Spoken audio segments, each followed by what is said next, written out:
আমাদের পড়ার বিষয়বস্তু হচ্ছে উৎপাদন ও সংগঠন। প্রথমে জানতে হবে উৎপাদন কি আর সংগঠন কি। উৎপাদন বলতে মূলত উপযোগ সৃষ্টি করাকে বোঝায়। অর্থনীতিতে উৎপাদন বলতে উপযোগ সৃষ্টি করাকে বোঝায়। উৎপাদিত দ্রব্যের বিনিময় মূল্য থাকতে হবে। উৎপাদিত দ্রব্যের বিনিময় মূল্য থাকতে হবে। উপকরণ থেকে উপকরণ সংগ্রহ থেকে বাজারে নিয়ে যাওয়া পর্যন্ত যে কাজগুলো করে সেটা হচ্ছে সংগঠকের কাজ। যেমন মনে করো, কে উপকরণ লাগবে, কি উপকরণ লাগবে, কোথা থেকে আসবে, কে আনবে, কে লবণ আটা পানি দিয়ে মিশিয়ে খাবি তৈরি করবে, কে রুটি বেলবে, কে সেঁকবে, কে বাজারে নিবে, কত দামে বিক্রয় করবে, এইগুলি দেখে কাজ দিল সংগঠন।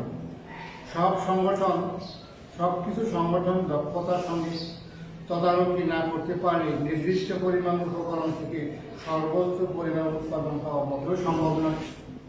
সেজন্য একজন ব্যক্তি সংগঠক এবং উৎপাদক উভয়ই হতে পারে। এখন আসো উপযোগ কি। উৎপাদন বা উপযোগ সৃষ্টি, আমি বলছিলাম যে উৎপাদন বলতে মূলত উপযোগ সৃষ্টি করাকে বোঝায়। উপযোগটা কি? উপযোগ হচ্ছে অভাব পূরণের ক্ষমতা। আর এই উপযোগকে তোমার 5 ভাগে দেখানো যায়। রূপগত বোধক, স্থানগত, রূপগত বোধক, স্থানগত বোধক, সময়গত, সেবাগত ও মালিকানাগত। রূপগত বোধক বলতে রূপের পরিবর্তন ঘটে। যেমন সুন্দরবনের সুন্দরী কাঠ ঢাকা শহরে আসার পরে ওই গাছ থেকে কাঠ তৈরি করা হয়, কাঠ থেকে বিভিন্ন আসবাবপত্র তৈরি করা হয়। যেমন তোমাদের স্কুলের বেঞ্চ তৈরি করা হয়েছে আম গাছ, জাম গাছ, যে গাছ দিয়ে হোক না কেন। এখন যদি একটা আম গাছ, জাম গাছ বলবো, কি বলবো? আর ওই গাছ থেকে আমরা আমাদের সুবিধা মতো কাঠগুলো ছিঁড়ে বেঞ্চ তৈরি করছি। কাজে এটা কি হচ্ছে? রূপের পরিবর্তন করছে। আচ্ছা, দ্রব্যের স্থানগত পরিবর্তন। কোন দ্রব্য এক জায়গা থেকে অন্য জায়গায় স্থানান্তর করলে স্থানগত উপযোগ বাড়ে। যেমন বনের কাঠ, বনের পাশাপাশি খড়ি সেই ব্যবহার করে। সেই জন্য বনের কাঠগুলো খড়ি হিসাবে ব্যবহার করে। পরবর্তী সময়ে কাঠ দিয়ে সুন্দর আসবাবপত্র তৈরি করা হয়।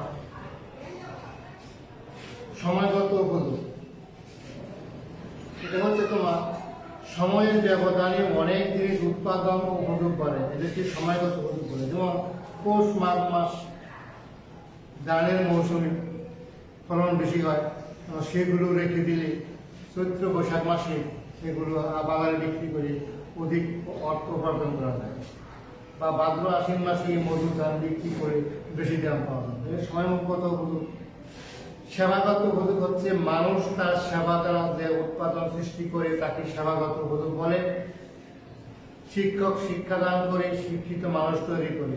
ডাক্তার চিকিৎসা দিয়ে মানুষ শরীরকে সুস্থ রাখে বা উৎপাদন ক্ষমতা অক্ষুণ্ণ রাখে অথবা বৃদ্ধি করে।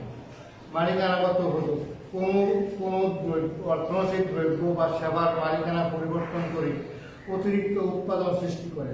যেমন একজন কৃষক অব্যবহৃত জমি কিনে চাষাবাদ করে উৎপাদন করতে পারে, অথবা ব্যবহৃত জমি কিনে ভালোভাবে চাষাবাদের মাধ্যমে উৎপাদনকে দ্বিগুণ করতে পারে।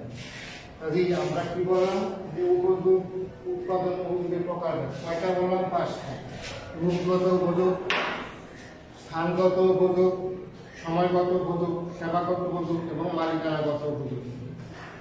এই উপযোগগুলির পরীক্ষায় অবশ্যই আসে প্রশ্ন, এখান থেকে উপযোগগুলি জানতে হবে।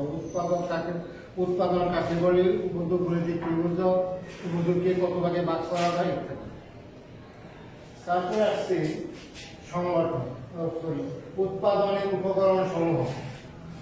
উৎপাদনের উপকরণ হচ্ছে চারটি: land, labour, capital and organisation. Bangla হচ্ছে ভূমি, শ্রম, মূলধন এবং সংগঠন। ভূমি, শ্রম, মূলধন এবং সংগঠন।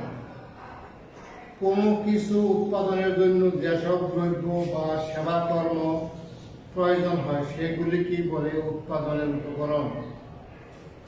ভূমি উৎপাদনে সাহায্য করে এমন সব প্রাকৃতিক সম্পদকে বলা হয় ভূমি, যেমন জমি, মাটি, মাটির উর্বরা শক্তি, খনিজ দ্রব্য, বনজ জলজ সম্পদ, সূর্যের কিরণ, বৃষ্টিপাত, আবহাওয়া সবগুলি প্রকৃতির দ্বারা এবং সবগুলি প্রাকৃতিক সম্পদ ভূমির অন্তর্ভুক্ত। শ্রম উৎপাদন কাজে ব্যবহৃত মানুষের সব ধরনের শারীরিক এবং মানসিক পরিশ্রমকে বলা হয় শ্রম। মূলধন হলো মানুষের উৎপাদিত একমাত্র উপকরণ, মানুষ কর্তৃক উৎপাদিত একমাত্র উৎপাদনের উপকরণ। সংগঠনকে বলা হয় সমন্বয়কারী। সংগঠনকে কি বলা হয়? সমন্বয়কারী। পরীক্ষায় প্রশ্ন আছে যে সংগঠনকে সমন্বয়কারী বলা হয় কেন, অথবা প্রশ্ন আছে যে সংগঠন হচ্ছে ব্যবসায় ভিত্তি, ব্যাখ্যা করে। উৎপাদনের ক্ষেত্রে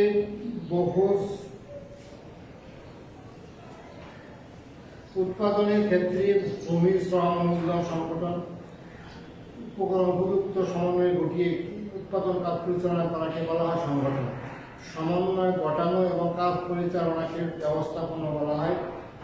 এই কাজটি যে ব্যক্তি করে থাকেন তাকে বলা হয় উদ্যোক্তা বা সংগঠক। তাই উদ্যোক্তার বিভিন্ন কাজ, যেমন কোনো কিছু উৎপাদনের পরিকল্পনা প্রণয়ন, ভূমি, শ্রম, মূলধন একত্রিতকরণ ও তাদের মধ্যে সমন্বয় সাধন ও ঝুঁকি নিয়ে উৎপাদন কাজ পরিচালনা করা, এসবই সংগঠনের কাজ।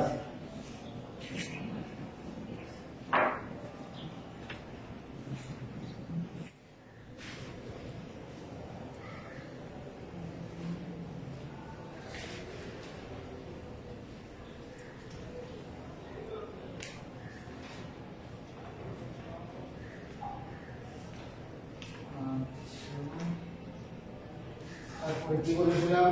একজন ভালো সংগঠনের বৈশিষ্ট্য কি? একজন ভালো সংগঠনের কতগুলি প্রবণতা বা বৈশিষ্ট্য বিদ্যমান থাকে, সেগুলো হচ্ছে ব্যবসায় উদ্দেশ্য, প্রকৃতি, ব্যবসায় কার্যবাহী নির্ধারণ, কার্যবলী বিভাগ, কর্তব্য বন্টন, কর্তৃত্ব ও ভার বন্টন। এগুলো একটি বহুমুখী প্রশ্ন, অবশ্যই প্রশ্ন থাকবে, কাজে এগুলো আমাদের খুব ভালো করে করতে হবে। আর এখানে মূল প্রশ্ন হচ্ছে উৎপাদন বা উৎপাদনের প্রকার, একটাই স্থানগত উপযোগী বললাম। উৎপাদন উপকরণ সমূহ লেবার, ক্যাপিটাল এন্ড অর্গানাইজেশন। সংগঠন হচ্ছে ব্যবসায়ের মূল ভিত্তি গণনা করা। আর একজন ভালো সংগঠনের বৈশিষ্ট্যগুলো পাঁচটি: ব্যবসায়ের উদ্দেশ্য, প্রকৃতি, ব্যবসায়িক কার্যবলী নির্ধারণ, কার্যবলী বিভাগ, কর্তৃত্ব বন্টন এবং কর্তৃত্ব ভার বন্টন।